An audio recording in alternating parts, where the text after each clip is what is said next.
আজ আমি আপনাদের সাথে এমন একটি হালিম রান্নার রেসিপি শেয়ার করব। এটা কিন্তু সহজে এই রেসিপিটা দিতে চায় না, দিলে তো আর রেস্টুরেন্টে যায় মানুষ টাকা খরচ করে খাবে না, বাসায় বানাবে সেজন্য। আর যে আপু ভাইয়ারা চিন্তা করেছেন যে হালিম দিয়ে রেস্টুরেন্ট দিবেন, তারা আমার এই রেসিপিটা অ্যাপ্লাই করে আপনারা রেস্টুরেন্ট দিতে পারেন। কারণ আমি রেস্টুরেন্টের মতোই করে হালিমের রেসিপিটা আজকে আপনাদের সাথে শেয়ার করতেছি।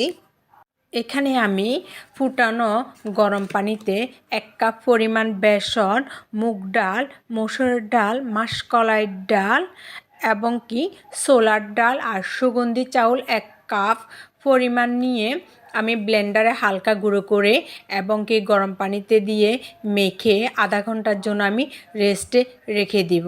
এই পর্যায়ে এসে আমি প্রেসার কুকারে পেঁয়াজ 1 কাপ পরিমাণ আমি পেঁয়াজ বাছতে দিচ্ছি।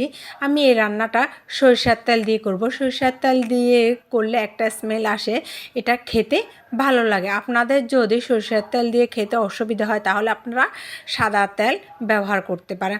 আমি এখানে হাফ কেজি পরিমাণ গরু মাংস নিয়েছি। গরুর মাংসটা দেখেছি আমি খুব ছোট ছোট করে কেটে নিয়েছি, আর হাড়গুলা বড়ই রেখে দিয়েছি। হাড়গুলা দিলে খাবারের টেস্টটা অনেক গুণ বেড়ে যায়। দেখেছেন কত সুন্দর করে ছোট ছোট করে কেটে নিয়েছি, কারণ হালিমের মধ্যে ছোট ছোট টুকরা হলে খেতে ভালো লাগে।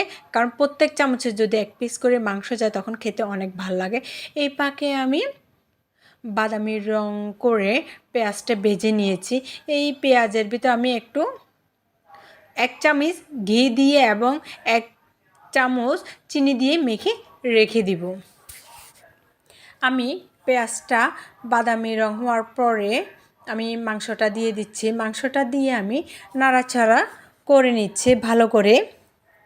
আমি এই ফাঁকে একটা মশলা বানিয়ে নিয়েছিলাম। আমি এখানে হলুদ, ধনিয়া গুঁড়ো, জিরা গুঁড়ো, দারচিনি, এলাচ, জয়ন্তী, গোলমরিচ, মেথি এবং কি সরিষা, লবণ, আপনারা চাইলে এখানে বিট লবণও দিতে পারেন। এগুলো আমি শুকনো খোলায় টেলে ব্লেন্ডারে গুঁড়ো করে নিয়েছি।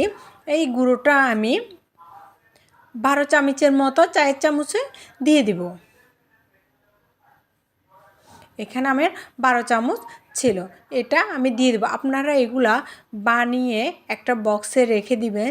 যখন হালিম রান্না করার প্রয়োজন পড়বে তখনই আপনারা এই মশলা 12 চামচ পরিমাণ দিয়ে দিবেন।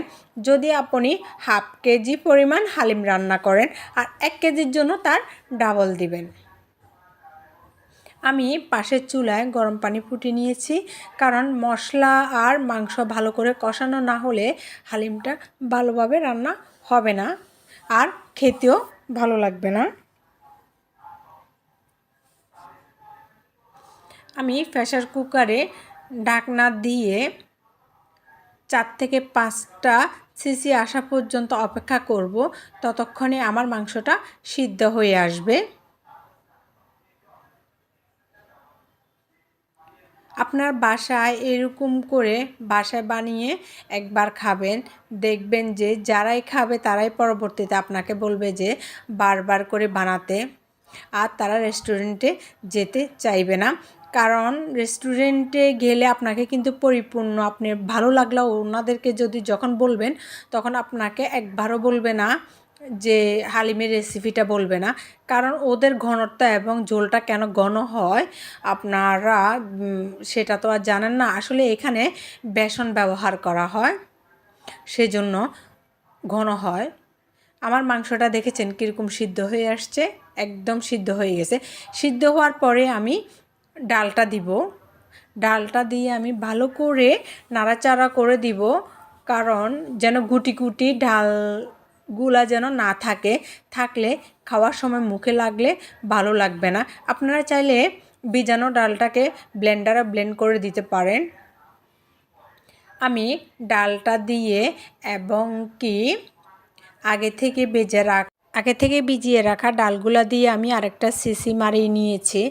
ততক্ষণে আমার হালিমটা রান্না অনেকটাই কমপ্লিট হয়ে গেছে। এই পর্যায়ে এসে আমি আরেকটু গরম মশলা দিয়ে দিব। গরম মশলা দিলে টেস্টটা ভালো আসে।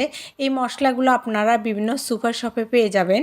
এই গরম মশলাটা আর আমার একটা ভিডিওতে আছে গরম মশলাগুলো কিভাবে তৈরি করতে হয় খাবারের টেস্টটা বাড়ার জন্য।